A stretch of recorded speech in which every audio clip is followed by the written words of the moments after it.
we want to see governed by Palestinians. And then just secondly, and I've asked this, and I know others have asked this before, but when you talk about how you want a ceasefire in Gaza so that people can return to their neighborhoods and their homes, how many neighborhoods and homes do you think are left for them to return to? The ultimate end of this conflict is reconstruction effort, so people can rebuild their neighborhoods and rebuild their homes, because the devastation has been absolutely catastrophic Then across Gaza. who do you think should pay for that?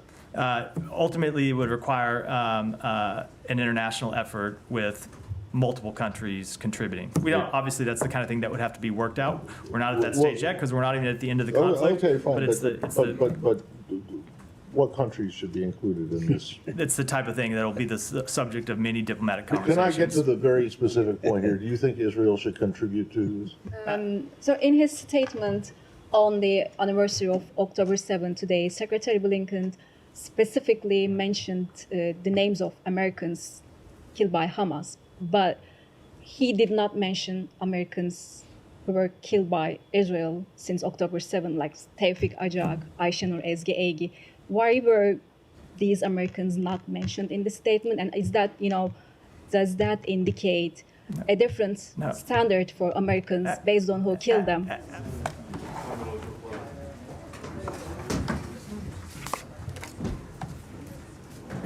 Good afternoon, everyone.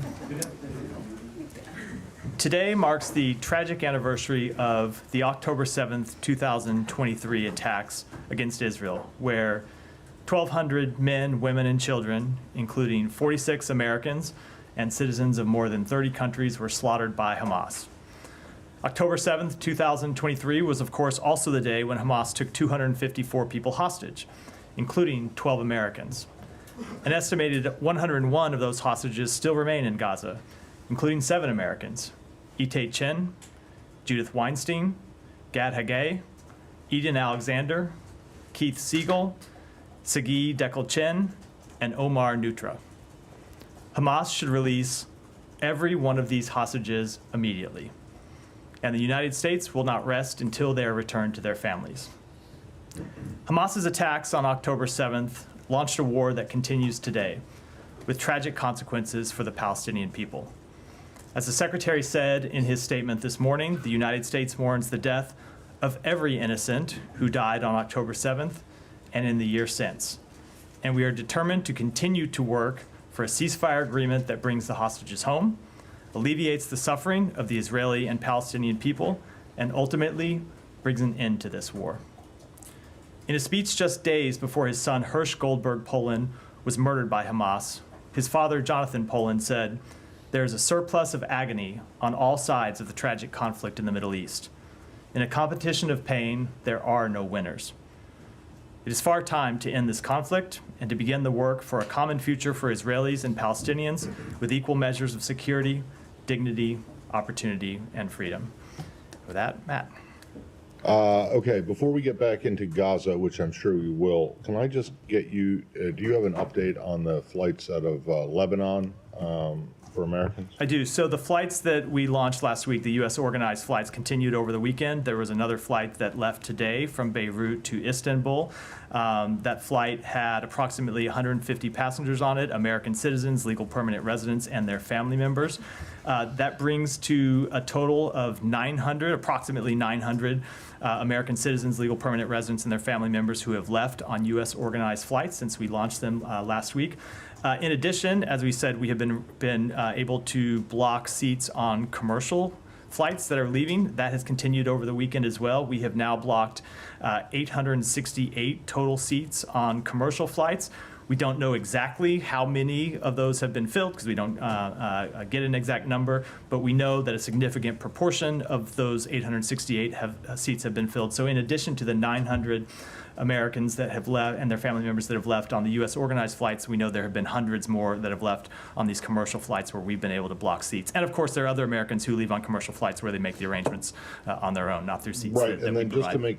just to put a fine point and make sure I'm the commercial flights you're talking about are Middle East, yes, airlines. correct. Okay, and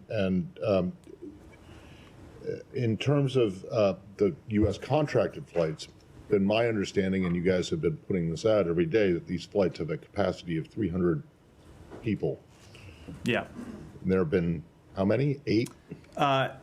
There have been around 900 people. Eight flights. Yeah, 8 flights. 8 flights. So 8 flights, capacity of 300 on each for a total of 2,400 available seats on the U.S. organized flights. So far, we have had 900 people fill those seats, Okay, and we continue to stay in contact with That's Americans. far about less than half. So, Correct. and you've also said that like about 6,000 people have asked for information, not necessarily, saying that they're going to leave or they want help in leaving. But can you explain why it is that, or do you have any idea why it is that 1,500 people who could have left, or there were seats who have not? So first, let me update the 6,000 number. We have now been in contact with approximately 8,500 people inside Lebanon who have asked for more information. But as we always make clear, and as I know you did in the question, that does not mean that all of them intend to leave. A lot of people are making daily assessments about their situation, and they reach out to us for information. They want to know if they can join a flight, even if they haven't yet decided to join a flight and to leave Lebanon. So look, I think that is ultimately the reason why some of these seats remain unfilled, is because you do have people who are making what are very tough decisions to leave. You have people, in many cases, who have lived in Lebanon for a long time, who have family members, not just immediate family members, but extended family members who they don't want to leave. And so they decide, I'm not going to leave today, maybe I'll leave tomorrow, maybe I won't leave at all.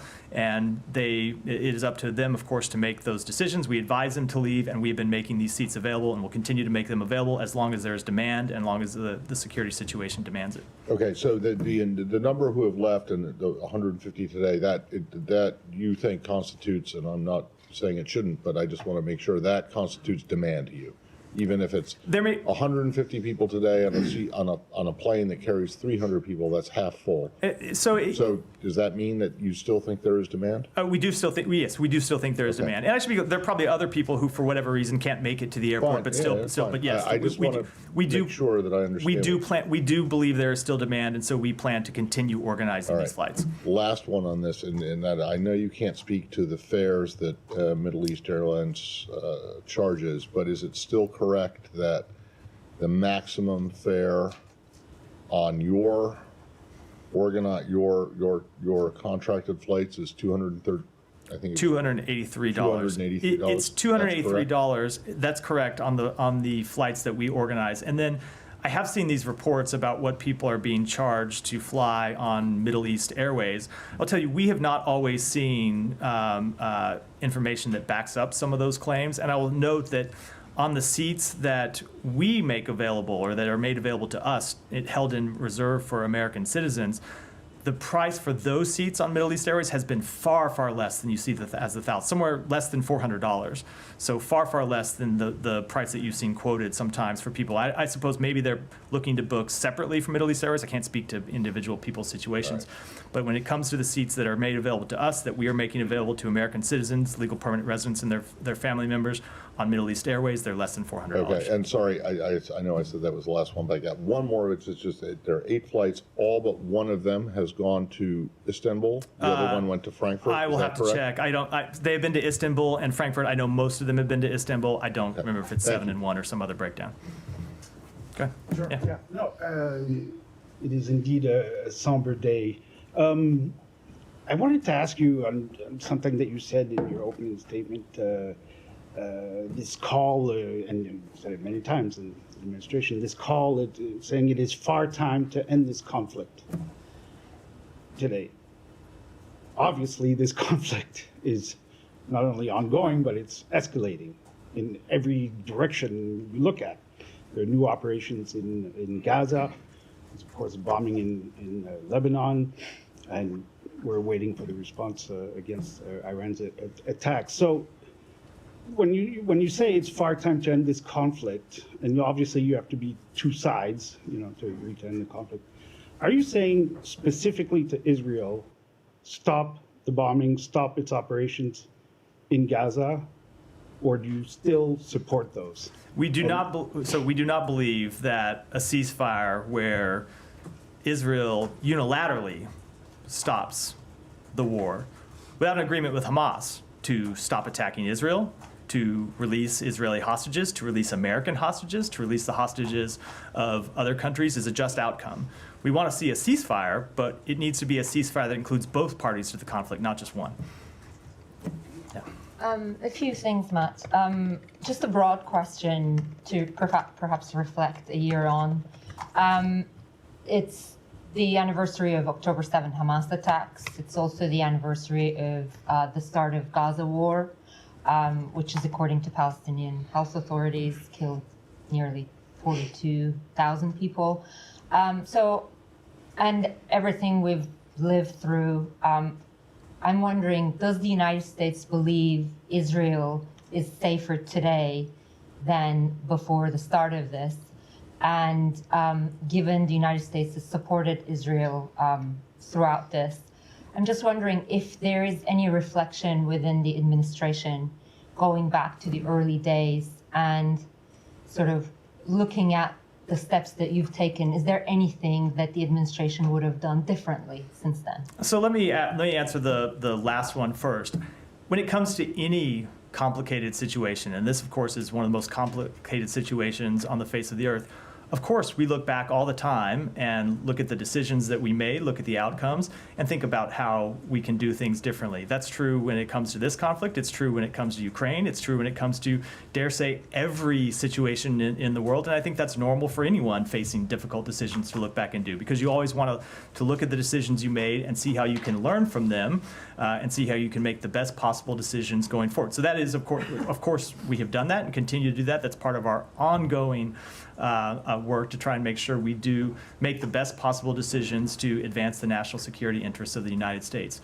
When it comes to, now remind me what the first question was, because I answered the second. Israel is safer today. Oh, and that one is a complicated, difficult answer to give. And I say it's complicated because certainly Israel is safer when it comes to the immediate threat that Hamas bears to the Israeli people. Hamas can in no way today launch an attack with the size, scale, and scope of the attack it launched on October 7th. So when it comes to dealing with the threat from Hamas, Israel is safer, at least in the short term.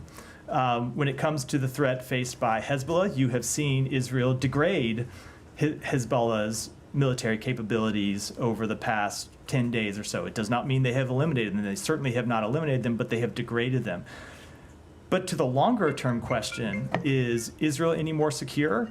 I think that's a very difficult question to answer, and it goes to the point you have heard the Secretary make over and over and over again, which is, as long as Israel is mired in conflict in Gaza, as long as it is dealing with an unstable situation on its northern border, as long as it is dealing with unrest and insecurity in the West Bank, ultimately its security is never going to be assured, which is why you have heard us, and you have seen us. You've been on the trips with the Secretary throughout the region, where he's spoken to this and said, the ultimate resolution of these conflicts needs to be one that has a political path forward that answers the aspirations of the Palestinian people. It needs to be a path for governance in Gaza by someone other than Hamas, because as long as you see Hamas continue to govern Gaza, either by name or in a de facto sense, you will continue to see insecurity for Israel. And you just have to look at the events of the past few days, where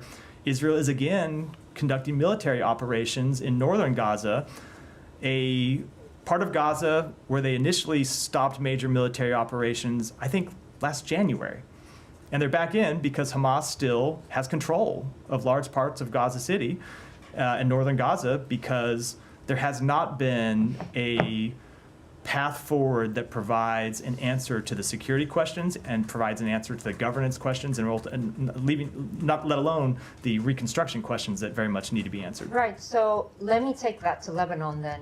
Are those questions at all answered or being answered, or are the answers being thought about right now because Israel is conducting an operation in Lebanon? And given that over the weekend, for example, it has targeted some densely populated Beirut suburbs, I'm wondering if the United States still sees this as a limited incursion. We have seen the ground operations so far continue to be limited. We've seen limited incursions on the ground. That is not to offer any kind of forecast about what's going to happen. It's just an assessment of what we see on the ground right now. I would just say, with respect to the two situations, though, they are different. Lebanon is a sovereign state. Gaza is not, right? Gaza is was ruled by a terrorist organization. Lebanon is ruled by a government, an imperfect government in many ways, because Hezbollah has a veto on many of the functionings of the state, and the state does not have a monopoly on security. Hezbollah has maintained arms and the ability to thwart state security for many years. So it is a different comparison. So I just note that as a bit of a qualification. Just on the limited incursion, though, what is the parameter for U.S. for this to be considered anything beyond limited incursion? What needs to happen? I don't want to forecast what's going to happen, which I think I'd have to do to get into that. What I can tell you is we're watching this very closely. We support their ability to target militants, to degrade Hezbollah's infrastructure, to degrade Hezbollah's capability. But we are very cognizant of the many times in the past where Israel has gone in on what looked like limited operations and has stayed for months or for years. And ultimately, that's not the outcome that we want to see. The outcome that we want to see is the full implementation of UN Security Council Resolution 1701, which would mean Hezbollah forces push back from the border, UNIFIL and the Lebanese armed forces coming in, and those security forces, not Israeli security forces, but the IDF,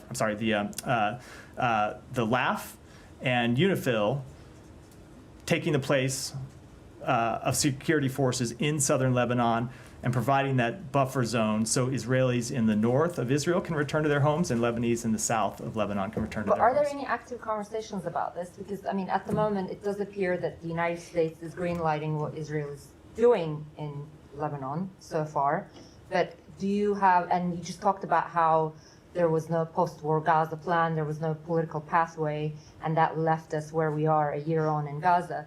But you don't seem to have anything concrete for what comes after Israel's Lebanon operation either. So isn't that a point of concern for the United States, that this risks being an open-ended So thing as well? so I would just reject the first sentence or two sentences of the question. There are very serious ongoing conversations about this with our partners in the region, with the government of Israel, with partners outside the region, about what the path forward ought to look like.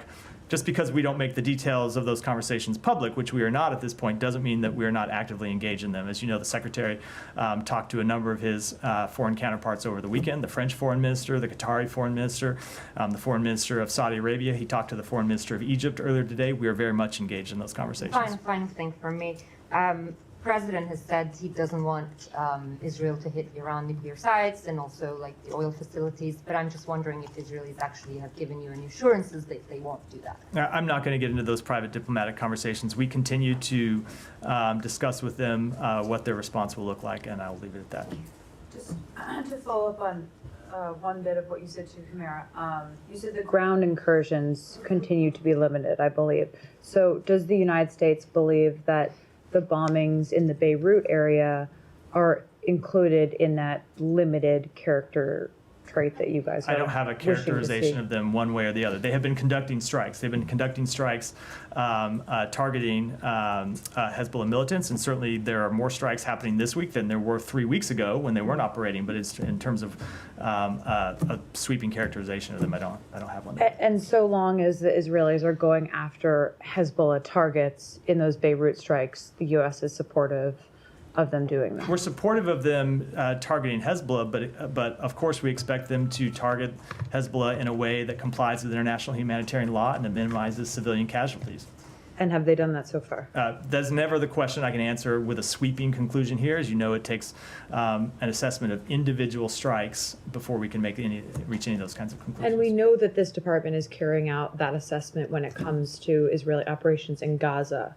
Are you also carrying out that assessment when it comes to Israeli operations in Lebanon targeting Hezbollah? I don't have any announcements to make today. We're in the early stages of this conflict, but that is the type of assessment we regularly conduct all around the world. Well, why would you Why can't you tell us if you're looking into it? Because If you say you regularly conduct it? we are in the very early days of this conflict. There are a number of assessments, a number of incidents we are having to look at with respect to Gaza. We have, I think, as you know, a limited number of people available to perform those assessments, especially when you look at the number of incidents that have been reported in Gaza. So I can't give you a readout of what we're doing with respect to strikes in Lebanon, but we take that obligation incredibly seriously. Okay.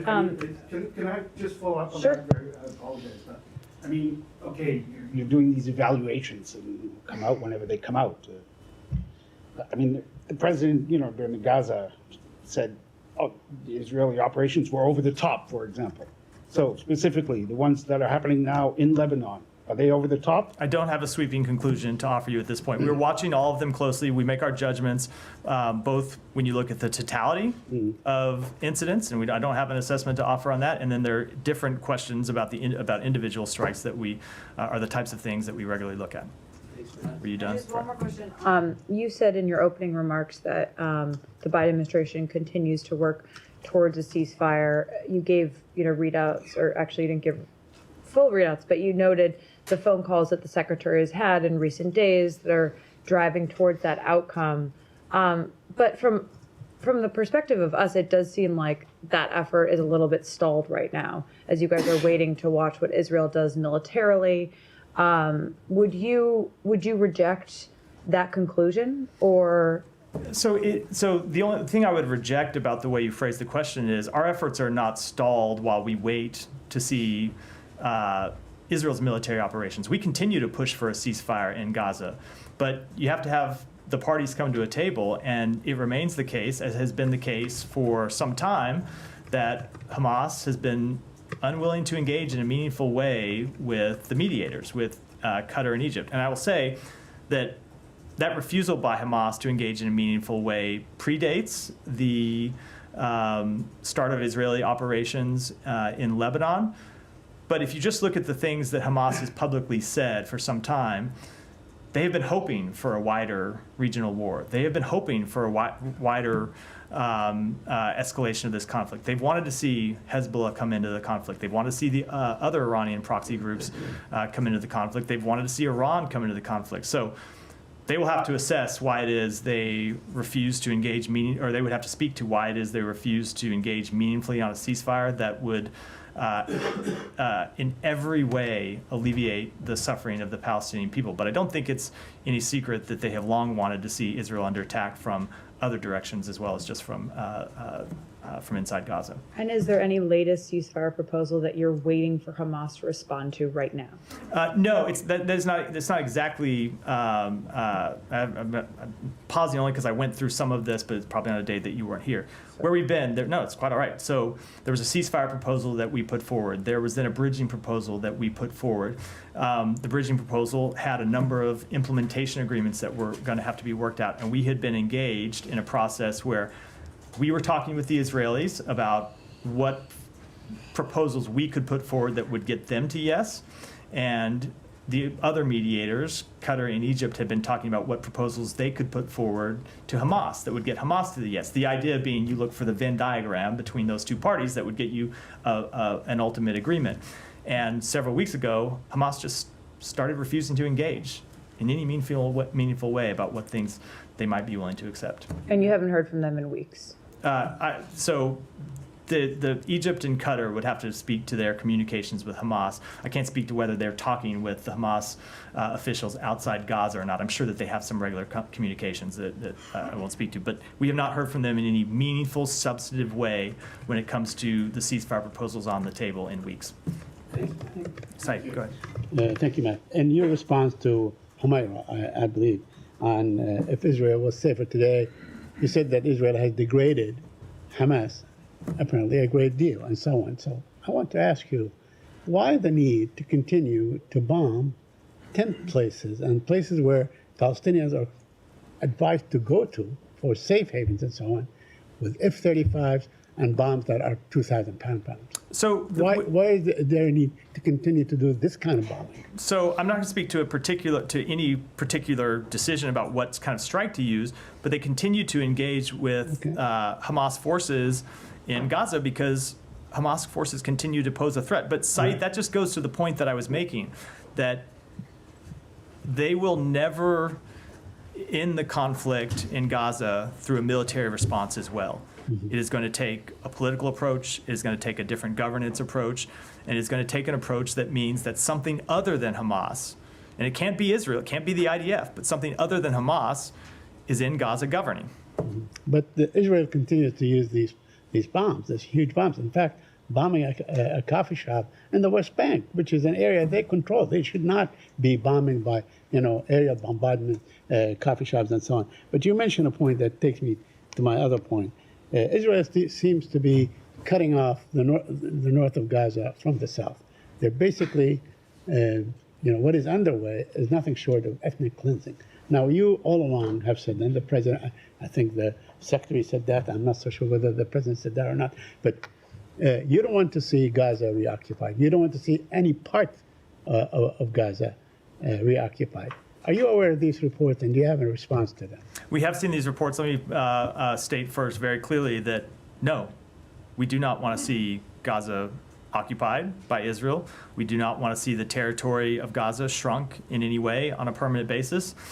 And when it comes to these reports, we are engaging with the government of Israel to find out exactly what it is they intend. But I will say, just generally speaking, we want to see people in Gaza be able to return to their neighborhoods, not being forced to leave their neighborhoods. Now, if there are Hamas militants operating underneath an apartment building, before Israel launches a strike on those militants, I think you would want to see the civilians evacuated. That would be something that would be a good thing for those civilians to see that they are out of harm's way. But it gets back to this broader point that I made, which is as long as you don't have a political path forward and you don't have a solution to the very real governance questions, you can kill Hamas fighters, but Hamas will continue to recruit other fighters and continue to put the Palestinian people in danger and continue to endanger Israeli security as well. That will give Israel a cause for continuing this war. I mean, nobody expected a year ago that this war would be going on at this time, but it is. And it can conceivably go on for many more months, maybe even years, and so on. What is the end game? What do you, in your view, what is the end game of Israel? We want to see a ceasefire that brings the hostages home, that alleviates the suffering of the Palestinian people, that allows humanitarian aid to surge into Gaza. We want to see an agreement on a political path forward that ensures that Palestinians can choose their own leaders and that Hamas does not continue to reign as a terrorist organization over Gaza. And ultimately, we want to see Gaza and the West Bank reunited as an independent Palestinian state. Now, let me ask you about that means that when you answered say you don't want to see Gaza reoccupied by Israel, you also don't want the West Bank occupied by Israel, right? We want to see establishment of an independent Palestinian state in Israel. Yes, correct. So you don't want the Israelis to be occupying the West Bank. We want it to be. Right. We want it to be ultimately its own independent Palestinian state, occupied by Israel, not occupied by Israel or anybody else. No, we want to see it governed by Palestinians. And then just secondly, and I've asked this, and I know others have asked this before, but when you talk about how you want a ceasefire in Gaza so that people can return to their neighborhoods and their homes, how many neighborhoods and homes do you think are left for them to return to? So by various estimates, somewhere around half the buildings, maybe a little over half the buildings in 50%. Gaza have been destroyed or damaged. There are other buildings, obviously, that remain, and we want to see people be able to return to their neighborhoods. And if they don't have homes, we want to see the ability to rebuild them, which is why one of the pieces we have said has to be a priority for the ultimate end of this conflict is reconstruction effort, so people can rebuild their neighborhoods and rebuild their homes, because the devastation has been absolutely catastrophic Then across Gaza. who do you think should pay for that? Ultimately, it would require an international effort with multiple countries contributing. We don't. Obviously, that's the kind of thing that would have to be worked out. We're not at that stage yet because we're not even at the end of the conflict. Okay, fine. But what countries should be included in this? It's the type of thing that will be the subject of many diplomatic Can conversations. I get to the very specific point here? Do you think Israel should contribute to this? I think we are a long way from the reconstruction of Gaza, and I'm not going to make any pronouncements from the podium about who should pay for the reconstruction before we get into what would be a diplomatic. I'm not asking who should pay, if someone should pay for everything, but who should contribute? Would the U.S. be willing to contribute? It's not something we can speak to because these are conversations that will happen All right. well down the road. Let me just continue with a couple of questions. Although it was Israel that dropped close to 50,000 tons of bombs on Gaza, wondering where it is now. So maybe they ought to pay for it. In response But- to a war that Hamas Right, started, that's so maybe okay, Hamas but- should pay to rebuild Right. Gaza. I mean, it's Let me ask- a let me ask complicated you- question is Right. the point. Let me ask you about a report in Dropside. And it says that Secretary Blinken approved a policy to bomb 8 trucks. That's what an Israeli cabinet member said. Are you aware of this report, and do you have any comment on it? I am aware of the report. I'm glad you asked me about it. Look, the suggestion that we in any way signed off on bombing humanitarian convoys is absurd. It's just not true. Of course, Israel has the right to target Hamas militants. That has always been the case.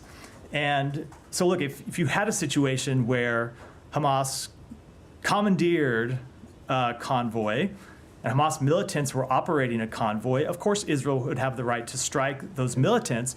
That's not been the situation that we've seen over the past year, except in some very limited circumstances. There have been a few reports here and there of Hamas commandeering convoys, in most cases returned quickly to the humanitarian organizations. It has not been, there's not been any widespread evidence that we have seen of Hamas actually taking convoys and commandeering them, which is, I think, the scenario, or the proposition of this scenario presumes. So the strikes that Israel has conducted on humanitarian convoys have been times when they have had failures in their deconfliction processes, where they have had intelligence failures, and when they've just made basic mistakes.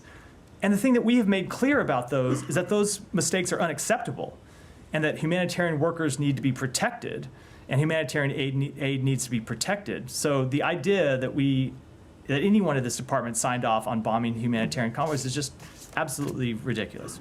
My final one, the president today issued a statement, and he talks about, the anniversary. He talks about, 1,200 Jews were killed, which is the highest number since the Holocaust and so on.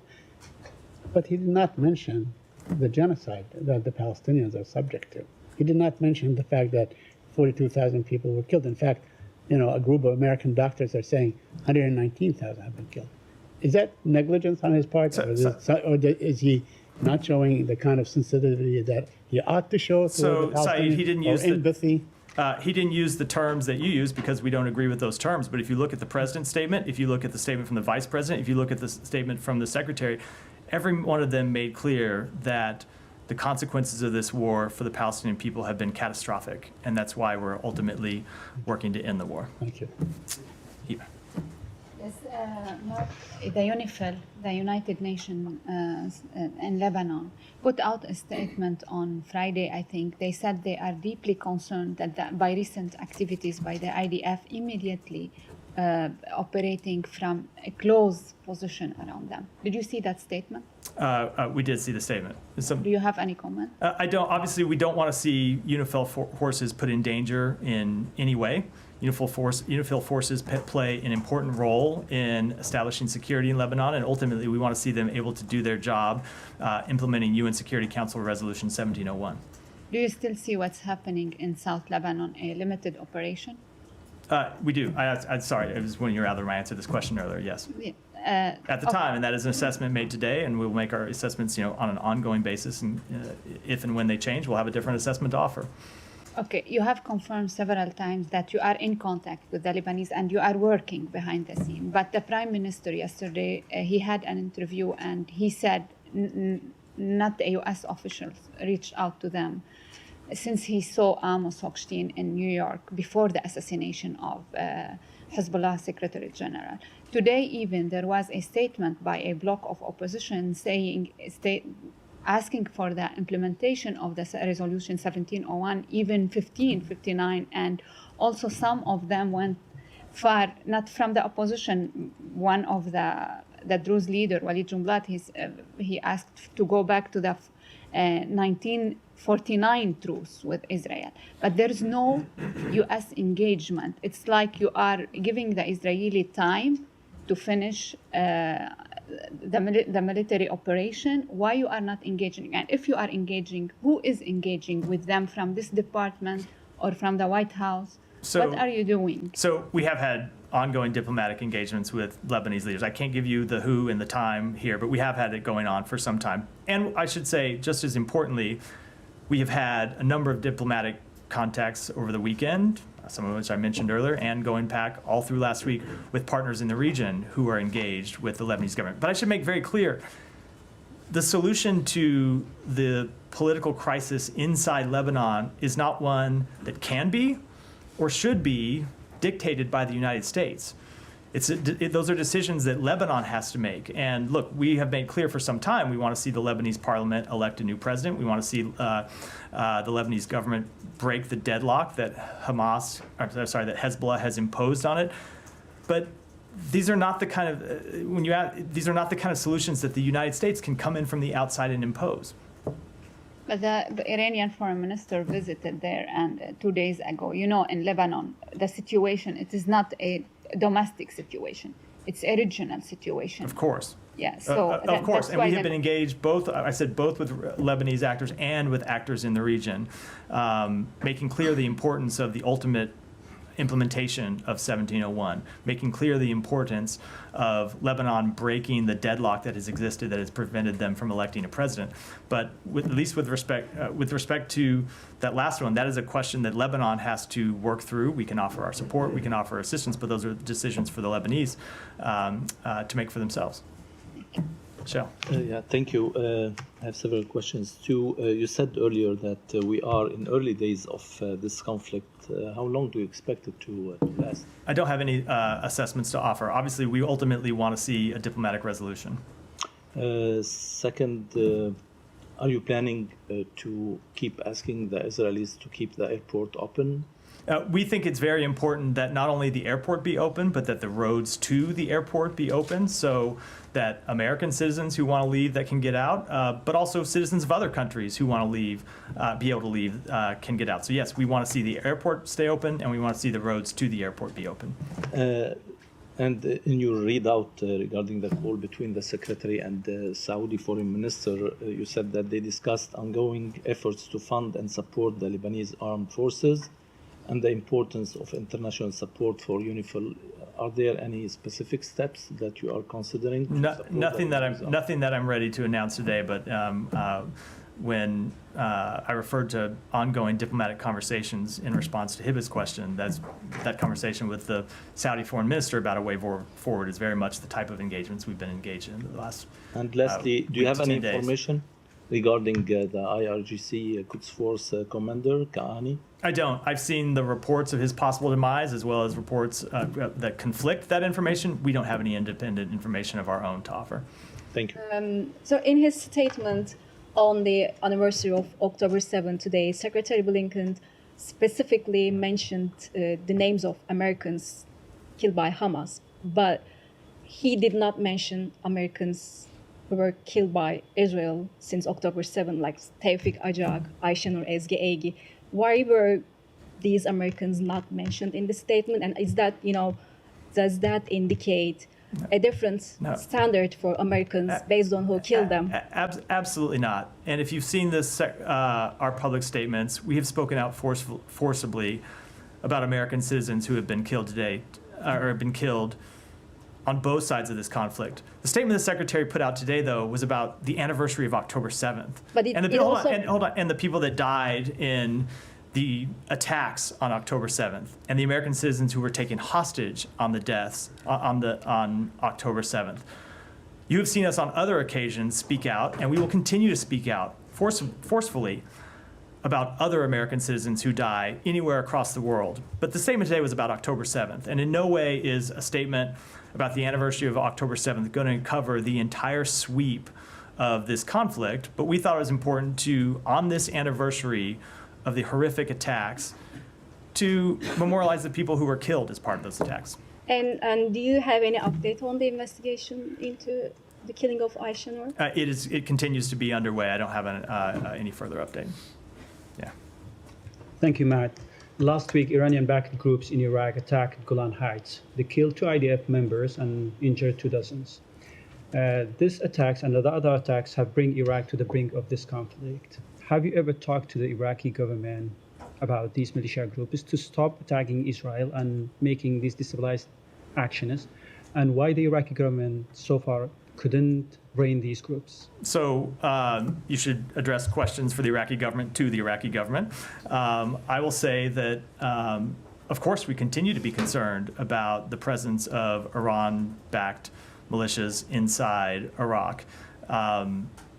They continue to destabilize Iraq's security situation. They continue to risk Iraq being dragged into a conflict that the Iraqi people want nothing to do with. That's why we've designated these organizations as terrorist organizations, just as we have other Iranian sponsored militia groups such as Hezbollah, such as Hamas.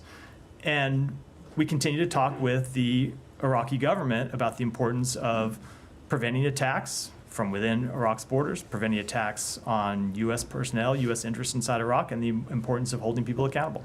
So far, Israel has not responded to these groups inside Iraq, but it may one day. So have you ever requested Israeli or advised Israel to not attack these groups inside Iraq in order to prevent the war not spill over to Iraq and shield the Iraqi territory from that war? So I'm not going to get into private diplomatic discussions, but we have said before that Iraq deserves the chance to move beyond decades of conflict, and it's why the presence of these Iranian-backed groups inside Iraq are so troubling, because they ultimately destabilize Iraq and they destabilize the region.